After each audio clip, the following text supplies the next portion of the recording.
नमस्ते। कैसे हैं आप सब लोग? अच्छे होंगे और अच्छा होना भी चाहिए, वरना मेरे वीडियोस कम देखेंगे। बहुत दिनों के बाद मैंने आज परफॉर्मेंस वीडियो किया है, लेकिन ट्रस्ट मी मैं खुद खुश नहीं हूँ। अब आप लोगों के ऊपर मैं छोड़ती हूँ, क्योंकि मैं जिस लेवल पे मैंने सोचा था कि जिस लेवल पे मैं परफॉर्मेंस वीडियो करती हूँ, उस लेवल पे हो नहीं पाया। पता नहीं क्यों, लेकिन हाँ, एक बात पता है, वो है मेरी पैरों का हालत बहुत ही ख़राब है। लेकिन फिर भी मैंने कोशिश की है। आप लोग बोलिएगा कि कैसा है। अच्छा, दूसरी बात है, बिल्कुल मैंने परफॉर्मेंस वीडियो के आज मैं गीली हूँ, क्योंकि वो परफॉर्मेंस वीडियो पानी बेस्ड मतलब वाटर बेस्ड है। अब यही सीज़न है, उसके बाद तो सर्दी आ जाएगी। सर्दी में तो वेट लुक वाला कुछ भी नहीं कर पाऊँगी। आज का स्टील्स भी आप लोग वेट लुक में ही देखेंगे, फॉर अ चेंज। और दूसरी बात मैं बता दूं कि परफॉर्मेंस वीडियो किया है, स्टिल्स है और फैशन वीडियो भी किया है। अच्छा, एक चीज़ मैं बोलना चाहती हूँ। बहुत लोग मुझे कमेंट कर रहे हैं इन वेरियस ऐप्स जहाँ जहाँ मेरे पोस्ट होते हैं कि आप साड़ी ड्रैपिंग वीडियो कीजिए। एक छोटी सी बात बोलना चाहती हूँ, थोड़ा सा ध्यान से सुनिएगा बिना स्किप किए। I don't believe in hypocrisy.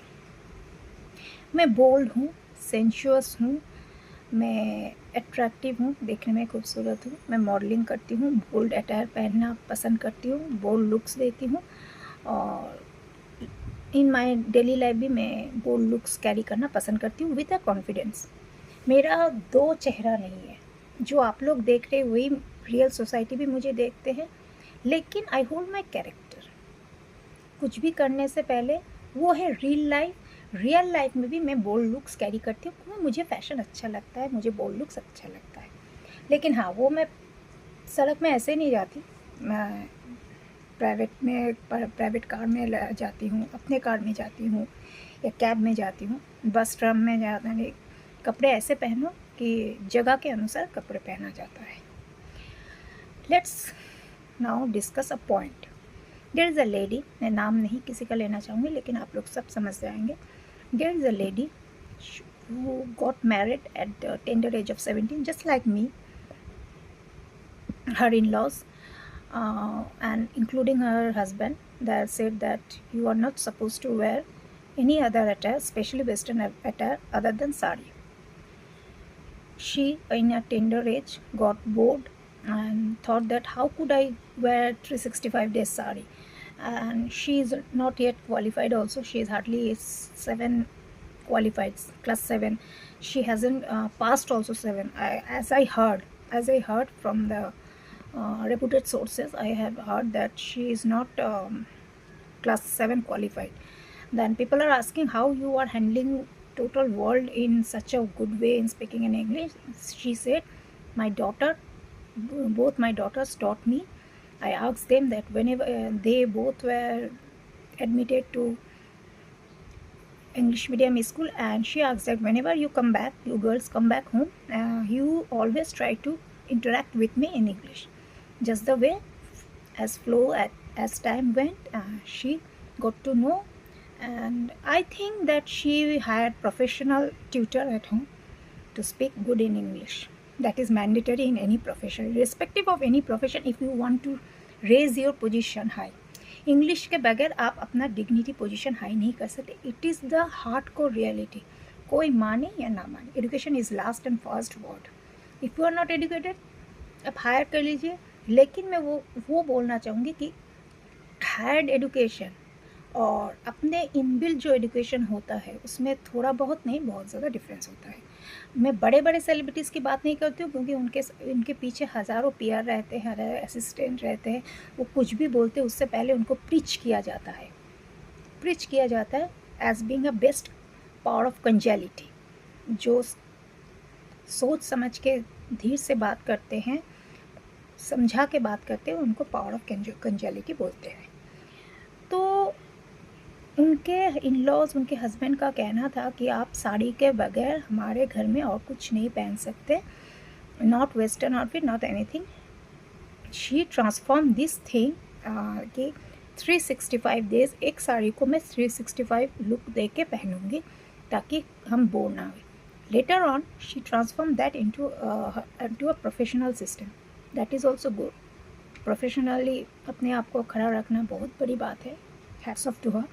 But here my comes the question कि जो हस्बैंड अपने बीवी को एक टॉप जीन्स में पहन के रखना देख नहीं पाते हैं, जो हस्बैंड इतने कंजर्वेटिव माइंडेड है कि long frocks, long western outfit, मतलब ये नहीं है कि हर चीज़ अश्लील हो। Western outfits is a very good thing, comfortable, long maxi gowns, long skirt, jeans tops, T shirts and jeans, these are very good attire, इसमें कोई खराबी नहीं है, टॉप टू बॉटम ढका रहता है। लेकिन कुछ लोगों का मानना है, जैसे मेरे भी एक्स पति का मानना था, तो इन छोटी छोटी बातों में हम लोग के डिफरेंसेस होते हैं। वो ऑर्थोडॉक्स माइंड के हैं, मैं आर्मी बैकग्राउंड की हूँ, and professionally I was that time professionally model. तो ये चीज़ें इफ़ेक्ट करती है शादी को। आज के तारीख में वो जब एक रेपुटेड साड़ी ड्रैपिंग लेडी हो चुकी है, पूरे दुनिया के सामने पेटीकोट और ब्लाउज़ में जब वो आती है, वो जब साड़ी कहाँ से टक करना चाहिए, कौन सी साड़ी कितने प्लिट्स करने चाहिए, प्लिट्स के नाप कितने होने चाहिए, जब वो बेसिकली जो एक है इनर वेयर टाइप का, जो शेप वेयर, जो पेटीकोट्स, हम तो पेटीकोट्स पहन के बाहर नहीं जाते, पेटीकोट्स अंदर की चीज़ें है।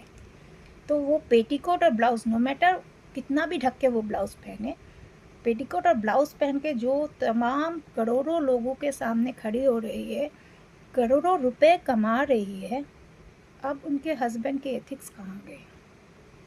मैं उनको कोई प्रश्न नहीं पूछूंगी, मैं पूछना चाहती हूँ अब उनके हस्बैंड के एथिक्स कहाँ गए, जब उनकी बीवी करोड़ों लोगों के सामने पब्लिक प्लेटफॉर्म में पेटीकोट और ब्लाउज़ में खड़ी होकर लोगों को साड़ी पहनाना सिखा रही है, क्योंकि she is now celebrity sari Draper. She charges 2 lakhs पर साड़ी ड्रैपिंग। और मुझे इससे ऊपर मैं आश्चर्य हो जाती हूँ, हम बेसिक इंडियंस है, हम लोगों को साड़ी पहनना भी नहीं आता। जी हाँ, मुझे साड़ी अनकंफर्टेबल लगता है, मैं साड़ी कैरी कर नहीं पाते, लेकिन पूरी दुनिया मुझे साड़ी में देखना चाहती है, वो बहुत टचवुड बहुत बड़ी बात है। लेकिन ये तो एक टाइम होता है जब बच्चे ग्रो अप होते हैं टीनेज में, दादी, नानी, माँ, मौसी, कोई बहुत सारे लेडीज़ होते हैं, कोई ना कोई तो साड़ी पहनना सीखा। जैसे मुझे मेरी माँ ने साड़ी पहनाना सिखाया, मुझे मेरी माँ ने कहा कि ब्लाउज़ की इंचेस कितने रहने चाहिए, मुझे मेरी माँ ने आईलाइनर यूज़ करना सिखाया। तो इस चीज़ के लिए मैं फॉरेनर्स की बात नहीं कर, फॉरेनर्स लोग तो ज़्यादा अच्छे साड़ी पहनते। तो मैं जानना चाहती हूँ, हम इंडियंस को क्या साड़ी पहनना भी नहीं आता कि इसके लिए साड़ी ड्रैपिंग का अलग सा इंसान को रखना पड़ता है? तो इंडियन अटायर बोल के कुछ नहीं है क्या? आप लोग घर में अपने माता पिता, माँ मतलब फीमेल जितने होते हैं एक फैमिली में, किसी को कभी साड़ी पहनना नहीं देखा कि आपको अलग से हायर करना पड़ता है साड़ी पहनाने के लिए? कोई पर्टिकुलर वेन्यू होता है, जैसे आपकी शादी हो, वो अलग चीज़ है, लेकिन आप कभी भी कोई पार्टी में जा रहे हो, वहाँ आपको साड़ी पहनाने के लिए एक लेडी को हायर करना पड़ता है या एक मेल को हायर करने के लिए। This is really ridiculous. मैंने जितना भी शूट किया है साड़ी के ऊपर, ज़्यादा से ज़्यादा मैंने खुद अपनी साड़ी मैंने खुद पहनी है, और बहुत यकीन मानिए कम से कम टाइम पे मैंने साड़ी पहनी थी। ये मेरा रिकॉर्ड था खुद का। मेरे फोटोग्राफर दादा लोग बोलते थे, तू इतनी जल्दी कैसे साड़ी पहन, तुझे तो साड़ी पहनना पसंद नहीं है, तू पहनती कैसी है? मतलब पसंद नहीं है करके तो जल्दी पहनती हो, जाके जल्दी शूट हो जाए, जल्दी चेंज करके मैं अपना फ्रॉक पहनना चाहूँ, जब मैं बच्ची थी। और इंडियंस लोग के पता नहीं, मैं दूसरे कास्ट की, मैं दूसरे रिलीजन के बारे में क्यों नहीं जान सकती, लेकिन हम लोग वेस्ट बंगाल में तो सरस्वती पूजा होती है, तो हम लोग का तो एक थ्योरी है कि सारे साल कुछ पहनो चलेगा, सरस्वती पूजा में हम लोग साड़ी ही पहनेंगे। मतलब कौन कैसी लगेगी साड़ी पहन के। और ये मैं उस दिन मैं कुछ नहीं सोचती, उस दिन मैं साड़ी पहनती हूँ। मेरी माँ पहना देती थी प्लीट वीट करके ताकि फटे ना, क्योंकि मेरी माँ की बहुत साड़ियाँ ज़्यादा हेवी होती थी और मेरी माँ बहुत सिल्क की साड़ी मुझे पहनाती थी, या बनारसी पहनाती थी, या चंदेरी पहनाती थी, वो थोड़ा हेवी होता था। और मैं बचपन में बहुत दुबली पतली थी, तो उसी हिसाब से मेरी माँ पहना देती थी, सजा वजा भी देती थी, हेयर कर्ल्स वर्ल्स कर देती थी, कर्लिंग का पहले क्लिप हुआ करता था, उससे कर्ल्स कर देती थी, सब कुछ माँ सजा के मुझे स्कूल भेजती थी। तो आई वंडर कि ये लोगों को साड़ी पहनना भी नहीं आता है। Now coming to the main point, मैं ये ऐसी दोगलीपंथी में विश्वास नहीं रखती। यहाँ एक तरफ है कि I am too much Orthodox minded, मेरी बीवी ये बाहर नहीं पहनेगी, ये वेस्टर्न आउटफिट्स नहीं पहनेगी, 365 दिन साड़ी पहनेगी, या वही हस्बैंड देख रहे हैं कि मेरी बीवी दुनिया के सामने सिर्फ पेटीकोट और ब्लाउज में आके लोगों को साड़ी पहनना सिखा रही, क्योंकि मेरी बीवी करोड़ों पैसा कमा रही है, अब मुझे इसमें कोई दिक्कत नहीं है। मैं ऐसे हिपोक्रेसी में बिलीव नहीं करती हूँ। और कृपा करके, ये बोलने का मकसद मेरा एक ही था, कृपा करके कोई मुझे और दोबारा ना बोले कि आप प्लीज़ साड़ी ड्रैपिंग वीडियो लाइए। आप लोगों को साड़ी पहनना नहीं आता है, मैं कुछ नहीं कर सकती। आप लोगों के घर में बहुत सीनियर पर्सन होते हैं, किसी ना किसी से सीख लीजिए। और ज़्यादा से ज़्यादा ये वाहियात चीज़ें मेल पर्सन बोलते हैं। क्यों, आपको साड़ी पहनना है क्या? आपको लड़की बनने का बहुत शौक है? इतना आसान नहीं, साड़ी पहनने से ही लड़की नहीं होती। ना कि आप मेरा पूरा शरीर देखना चाहते हैं पूरा एक्सट्रीमेशन से। सोच बदलिए। खराबी हम कपड़ों में नहीं है, खराबी आपके आँखों में है, खराबी आप लोगों के सोच में है। मतलब जिन लोग ऐसे बोलते हैं, मैं सबको कैटेगराइज नहीं कर रही हूँ, जो लोग ऐसे बोलते हैं सोच आप लोगों में है। मैंने पहले भी बोला था, मैं एकदम डेडली कमेंट करती हूँ। मेरे साथ जो जो हादसा हो चुका है बचपन से लेके, मैंने उसको भी आप लोगों के साथ शेयर किया है। मुझे कोई शर्म नहीं है, हया नहीं है, क्योंकि मैंने कोई कभी गलत काम नहीं किया।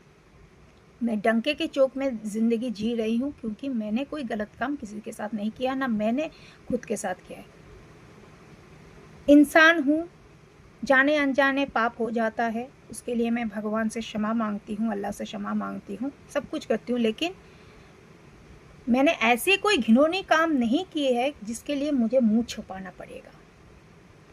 तो आज का वीडियो मैं यहीं समाप्त करती हूँ। कृपा करके आप लोग मुझे साड़ी ड्रैपिंग का बारे में मत बोलिए, क्योंकि मुझ में वो शर्म हया है। मैं पेटीकोट और ब्लाउज़ पहन के दुनिया के सामने नहीं आती हूँ। और रहा सवाल, आप बोलेंगे कि तो बिकिनी पहन के क्यों आती हो, that is a different part, that is a fashion statement. Fashion statement में कहीं नहीं लिखा है, कहीं भी नहीं लिखा है आप पेटीकोट और ब्लाउज़ का एक फैशन स्टेटमेंट हो रहा है। That is not a fashion statement. आप जब उस बारे में, उस फील्ड के बारे में कुछ नहीं जानते, कृपा करके, जैसे आप लोग ब्रालेट के बारे में नहीं जानते, मैंने इतना भी बोल दिया है कि गूगल कर लीजिए, गूगल सर्च करके कर लीजिए, फिर भी आप लोग चुप नहीं रहे, तो आई गिव अप। आप लोग जैसे टाइम टू टाइम खाना खाते, मैं कुछ नहीं खाती क्योंकि मैं अकेली हूँ। खुद के लिए बनाना पसंद नहीं है किसी को। कोई भी अगर अकेले रहेगा ना, कोई औरत भी अगर अकेले रहेगा ना, खुद के लिए पसंद नहीं है। वो अपने परिवार के लिए जब खाना बनाती है तब उसमें से उनका हो जाता है। जब मेरा परिवार था, मेरी माँ थी, पापा थे, पापा जब थे तब तो मुझे कुछ करने की ज़रूरत ही नहीं थी, तब मेरी माँ ही सब कुछ देखती थी। लेकिन जब तक मेरी माँ थी, जब मेरी माँ थोड़ा थोड़ा करके बीमार पड़ने लगी, मैंने घर का भी, बाहर का पैसा के साथ साथ, कमाने के साथ साथ मैंने घर का भी हाल कर लिया था, क्योंकि माँ को सब कुछ मंजूर था, लेकिन किसी के हाथ का खाना माँ को मंजूर नहीं था। तो इट इज़ द थिंग कि ऐसी वाहियात चीज़ें मुझसे उम्मीद मत रखिए। मैं अपने लिमिटेशन में आके, मैं बार बार बोल रही हूँ, what ever I do is based on fashion statement. मैं फ़ैशन के बाहर कुछ नहीं कर रही हूँ, मैं कोई इन्फ्लुएंसर भी नहीं हूँ। मैंने जो सीखा है, मैं जिस तरह से अपना फैशन स्टेटमेंट करती हूँ, मैं आप लोगों से शेयर करती हूँ। यहाँ कोई हार्ड एंड फास्ट रूल नहीं है कि you need to accept that thing, you have to accept it. बहुत बड़े बड़े इन्फ्लुएंसर है जहाँ जो स्ट्रीट डांस करके 50 लाख सब्सक्राइबर्स बना रहे, पता नहीं वो क्या दिखाना चाहते हैं दुनिया को कि सड़क में डांस करो, सड़क में जाके डांस करो। मैं तो अपने टूटे फूटे हॉन्टेड हाउस में ही, घर में ही करती हूँ। मुझे एक सड़क में खड़े होके पिक्चर क्लिक करना भी मुझे थोड़ा सा हेजिटेशन होता है। आप बोलेंगे शूट्स का एक टीम होता है, एक यूनिट होता है। मैं अकेली मॉडल नहीं हूँ, तो मेरे साथ कोई मेल मॉडल होगा, फीमेल मॉडल होगा, हम लोग जाके एक आउटडोर शूट्स करते हैं। वो एक टीम अप होता है, एक टीम होता है, गाड़ी रहता है चेंज करने के लिए, सब कुछ के लिए। तो वो चीज़ अलग है। और ये सड़क में भीड़ में जाके, कमोशंस में जाके कहीं भी उछल कूद कर दो, समझ रहे हैं ना, कोई बैलेंस नहीं है, कुछ भी नहीं, कोई मेल ही नहीं है। तो in that case I can do, I give up. और आप प्लीज़ मेरे वीडियोस देखिए। हाँ, मुझे स्टार्स चाहिए, मैं डिजिटल भिखारी हूँ, मुझे कोई शर्म नहीं है कुछ बोलने में। नमस्ते, आप लोग अच्छे रहिए।